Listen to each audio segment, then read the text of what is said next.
Mi nombre es Alexandra Suárez. Teoría del aprendizaje por descubrimiento según Brunner. El psicólogo y pedagogo estadounidense Brunner desarrolló en la década de los 60 una teoría del aprendizaje de índole constructivista, conocida como aprendizaje por descubrimiento o aprendizaje heurístico. La característica principal es que promueve que los alumnos adquieran los conocimientos por sí mismos. Esta forma de entender la educación implica un cambio en el paradigma educativo más tradicionales, puesto que los contenidos no se deben mostrar en su forma final, sino que ha de ser descubierto progresivamente por los alumnos. Brunner considera que los estudiantes deben aprender por un descubrimiento guiado, teniendo lugar durante una exploración motivada por la curiosidad, en donde la labor del profesor es explicar uno de los contenidos acabados con un principio y un final muy claro, sino que debe proporcionarle material adecuado para estimular a los alumnos estrategias de observación, comparación, análisis de semejanzas y diferencias. El aprendizaje por descubrimiento de Brunner contiene varios aspectos fundamentales. La secuencia de representación, en donde no hay una forma de enseñar prima de las diferencias individuales. La segunda es la forma de frecuencia del refuerzo, que consiste en las condiciones del alumno, en donde debe traducir lo aprendido al momento de enfrentar sus problemas. La tercera es la estructura o forma de conocimiento, que forma cómo se representa el contenido a ser estudiado. Y la cuarta es la predisposición a aprender, que consiste en motivar teniendo en cuenta el grado de incertidumbre. Entre el procesamiento de información, según Brunner, se deriva en tres sistemas. La primera es la representación enactiva, que consiste en la representación de cosas mediante la reacción inmediata de la persona, es decir, es la representación por acción. La segunda es la representación ecónica, que es por medio de cosas e imágenes dependientes de acción, es decir, por medio de imágenes. Y la tercera es la representación simbólica, se representa objetos y acontecimientos por medio de características formales o simbólicas, que es por medio del lenguaje. Entre las técnicas de enseñanza por el método de descubrimiento se encuentra: todo conocimiento real es aprendido por uno mismo, el significado es producto exclusivo del descubrimiento creativo y no verbal, el conocimiento verbal es la clave de la transferencia, el método de descubrimiento es el principal para transmitir el contenido de la materia, el descubrimiento organiza de manera eficaz lo aprendido, luego está el generador único de motivación y la confianza en sí mismo, y por último el descubrimiento es una fuente primaria de motivación intrínseca. El sistema de codificación, Brunner lo define como un conjunto de categorías específicas contingentes interrelacionadas. Lo ve como resultado de una creciente conceptualización, generalización, que permite la formulación de predicciones, que es posible identificar dos sistemas de codificaciones. El primero, el código formal, que corresponde como principio lógico de carácter, y el segundo, un código formal probabilístico, el cual es una generalización que puede ser adquirida inductivamente o incluso intuitivamente. Entre las ventajas y desventajas del aprendizaje por descubrimiento, entre las ventajas, el alumno recordará mejor lo que tuvo que buscar de lo que fue dado. La segunda, aumenta la autoestima del alumno. La tercera, fomenta el pensamiento creativo. La cuarta, produce un aprendizaje fácilmente transferible a situaciones nuevas. Y la quinta, es intrínsecamente motivadora. Y la sexta, favorece la maduración del alumno. Entre las desventajas se encuentra la primera, exige mucho tiempo. La segunda,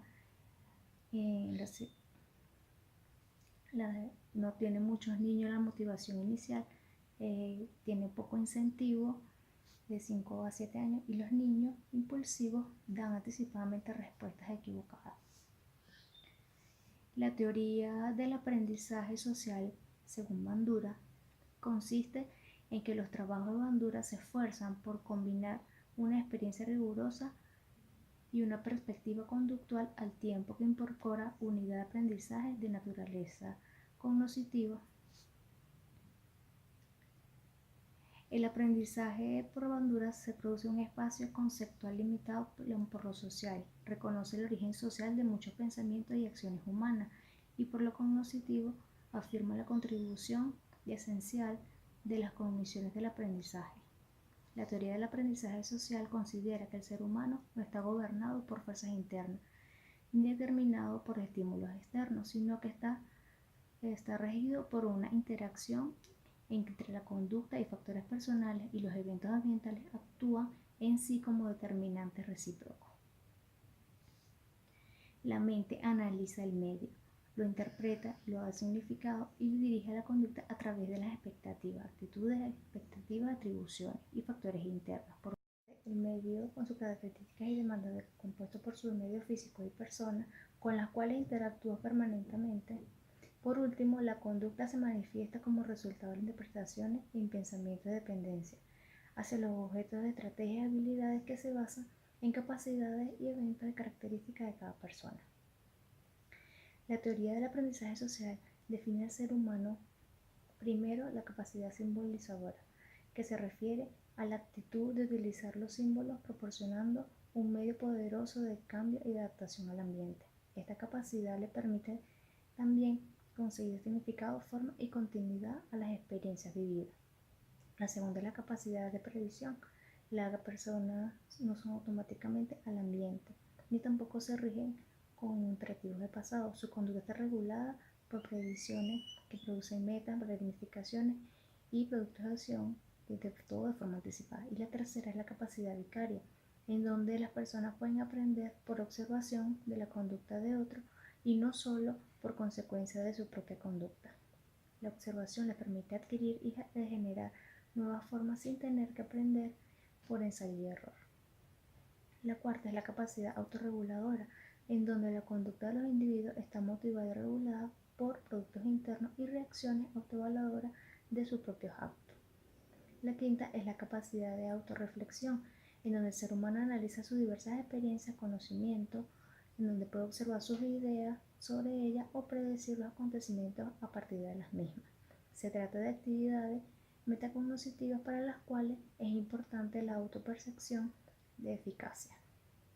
El aprendizaje por observación explica que observando la actuación de todo individuo y la secuencia de sus acciones, los seres humanos aprendemos de esto y de los modelos y conductas utilizando la capacidad de observación y autorregulación. El aprendizaje por ejecución, la influencia del medio interviene en el comportamiento, en donde los acontecimientos transitorios afectan de forma duradera la conducta porque la información que proporciona es procesada y transformada en símbolos. Más que aprender respuestas específicas, significa el individuo obtiene y confirma sus concepciones sobre la conducta adecuada. Entre los procesos dinámicos en el aprendizaje por observación se encuentra la atención, donde los procesos de atención regulan la exploración de atención y percepción de las conductas modeladas, permitiendo que el individuo seleccione entre la variedad de su influencia y acontecimientos modelados para Bandura. La selección selectiva es el aprendizaje por observación. La segunda es la retención. Es el proceso mediante el cual las experiencias transitorias son transformadas en conceptos simbólicos que funcionan como modelos internos, que orientan las respuestas y generan los criterios para corregirlas. Y la tercera es la producción, en donde los procesos de producción involucran la conversión de las imágenes y los conceptos en acciones. Y por último, la motivación. Para explicar el papel de la motivación del aprendizaje por observación, distingue entre la adquisición y ejecución del individuo. Puede aprender algo y no puede ejecutarlo. Y puede tener capacidades para ejecutar adecuadamente lo aprendido y no ejecutar las acciones en todos los pasos, o a veces nunca. Por último, la Gestalt es una corriente de la historia de la psicología. Surgió en Alemania a principios del siglo XX, en donde dice que el todo es más que la suma de sus partes en su máxima expresión, en donde los principales autores propusieron alternativas para los paradigmas psicológicos predominantes e hicieron grandes aportaciones a la psicología cognitiva.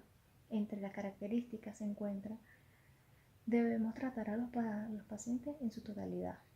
No se puede explorar las diferentes dimensiones que nos conforman aisladamente. Es preciso optar por un enfoque holístico a la hora de hablar de la psicología. La complejidad de la mente humana no puede reducirse. Segundo, Somos activos a la hora de comprender la realidad. No todos percibimos la realidad de la misma manera. Tenemos nuestras propias percepciones y visiones, una estructura y una información que recibimos en función de las experiencias previas. Tercero, se oponía a las escuelas predominantes en su época, en donde los psicólogos no estaban de acuerdo con el enfoque conductista, que limita el comportamiento humano a asociaciones, estímulos y respuestas.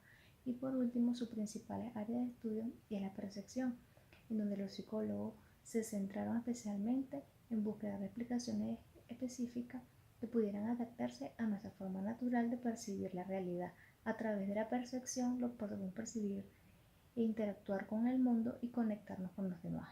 Entre las principales aportaciones de la Gestalt se encuentra la ley de Brakman o de la buena forma, en donde la percepción organiza los elementos de manera sencilla. Nuestro cerebro prefiere las posiciones. Los procesos mentales no son infinitos, no podemos dedicar tiempo y unos recursos a todo lo que nos rodea. Ley de figura y fondo. Todos hemos visto una copa o alguna vez. Es el ejemplo que se conoce de este fenómeno. Nos habremos dado cuenta de que es imposible predecir las caras y la copa al mismo tiempo. La tercera es la ley de proximidad. Los elementos más cercanos en sí tienden a formar agrupaciones como si se tratara de un mismo conjunto. Si miramos 3 montones de caramelo, apreciaremos 3 grupos en lugar de ver todos los dulces por separado. La cuarta ley es la ley de similitud. Las figuras similares parecen tener la misma forma. Debe deberse a un color parecido o su forma o cualquier característica que nos permite establecer un paralelismo entre ellas. La quinta es la ley de destino común, en donde los elementos que parecen moverse hacia una orientación determinada son percibidos como un conjunto. La 7 es la ley de buena continuación, en donde preferimos ignorar los cambios bruscos que se dan en una imagen que estamos observando y nos estamos observando características de estímulos que nos permiten percibir una continuidad suave. Muchísimas gracias.